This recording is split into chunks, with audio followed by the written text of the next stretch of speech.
રાજ્યમાં વહેલી સવારે પણ મેઘરાજાએ તોફાની બેટિંગ કરી છે। સવારે રાજ્યના 144 તાલુકામાં વરસાદ વરસ્યો છે। આણંદમાં સવારે 2 કલાકમાં 3.5 ઇંચ વરસાદ નોંધાયો। વડોદરાના દેસરમાં 3 ઇંચ વરસાદ નોંધાયો છે, જ્યારે પંચમહાલના મોરવા હડફમાં 3.25 ઇંચ વરસાદ પડ્યો।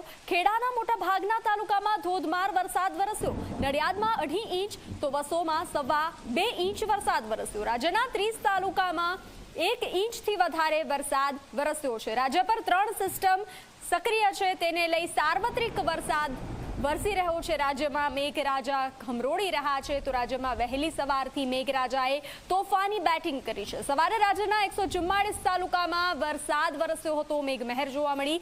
આણંદમાં સવારમાં વહેલી સવારે 2 કલાકમાં 3.5 ઇંચ વરસાદ વરસ્યો। વડોદરાના દેસરમાં 3 ઇંચ વરસાદ વરસ્યો। પંચમહાલના મોરવા હડફમાં 3.25 ઇંચ વરસાદ વરસ્યો।